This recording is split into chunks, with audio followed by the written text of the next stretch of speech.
Well, good morning, everyone. Welcome to week 3, day 1 of Strength for the Day. Pastor Don and I from the Neighborhood Church, Saskatoon, Martinsville, are just excited to be able to take a little time to help all of us get our day started right. Over 500 listened in to Saturday's devotional. Exciting. Keep sharing this and let's help everyone receive some encouragement during these difficult times. Hey, make a cross, get it on your front window, and post it on Facebook. Hashtag it window cross.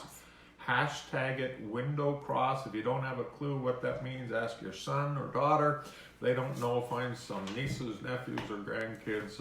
Hashtag window cross.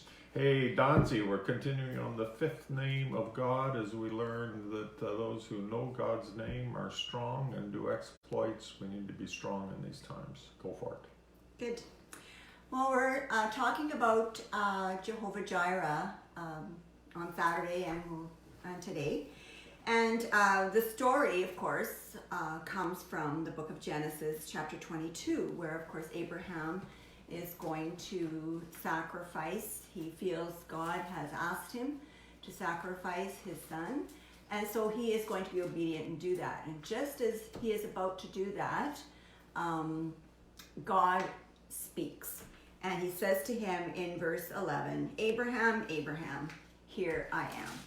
And so as you read the following verses in 12 and 13, you see that God says, "Do not stretch out your hand against the lad and do nothing. For now I know that you fear me, because you have not withheld your only son from me." Beautiful. And Abraham raised up his eyes and looked, and there in the bush was a perfect lamb that God had provided for Abraham to sacrifice that day. And God is our provider. I also read this morning, again, in my daily Audible Bible, we're following along in Deuteronomy. And in Deuteronomy chapter 29, it says, "Yet this day the Lord has not given you a heart to know, nor eyes to see, nor ears to hear." And you kind of, now what's that mean? Well, it seems that sometimes things are so obvious, and yet we don't see them.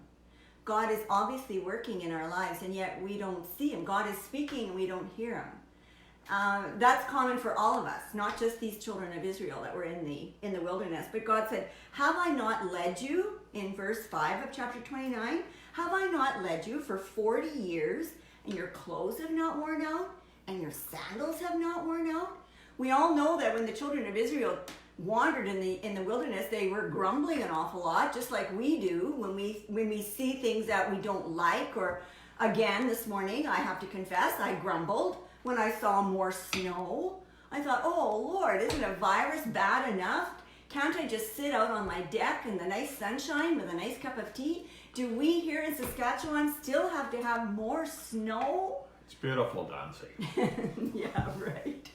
It is. I Yeah. went out for a great walk. And Yeah, It's well. wonderful. But it's just that God says, so do you not see? Do you not hear? Do you not know that I have provided for you and you're still grumbling? I want to just tell a little story of when I was young. I went to Bible college in 1972 to Peterborough, Ontario. And I was raised in Montreal, as many of you know, and we weren't necessarily the most successful family in the city. We did have some unique situations, and that, we were all in a little flat, and brothers and sisters ended up staying in the same room, etc., like many of you, I'm sure. And yet I felt God asking me to go to Bible college. My parents certainly did not have education funds or that kind of thing. And so off I went to college. And I did my first year. I was just coming to the spring, probably around this time actually, because graduation was always in April. And I kind of got this message from the office to come and see them. So I went in, and the gal at the desk said to me, "Donna, we have a policy here that you cannot graduate, you cannot pass your year unless you've paid your fees." and you still have not paid all of your fees. So I had been working as a house cleaner and things like that to help with paying some of my tuition.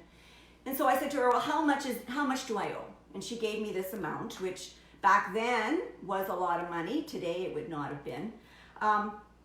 So I thought, okay, well, I'll see what I can do. So right away I went home and I phoned my parents and I talked to my dad and I said, I need this money, Dad. And he didn't have the money either. And he said, well, let me get back to you. I'll talk to my oldest brother, who was working at the time, to see if he could lend me the money. So anyway, that conversation ended. My dad had also said to me, go back and make sure you get to every penny so that we know it's done. So I went back to the office the next day and I said to her, I need to know exactly how much I owe. And she said, well, actually, I was looking for you. Well, here's a $50 check. And I had done some odd jobs around the college, so I thought she was paying me. And I said, well, I'll just put it towards the tuition. She said, no, your tuition is all paid, and this is left over.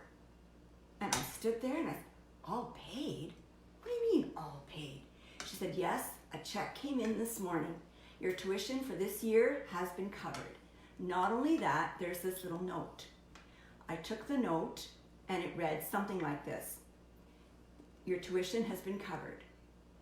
Not only that, but if you choose to come back for your second and third year, your tuition will completely be covered for your all 3 years. I couldn't believe it. I couldn't believe it.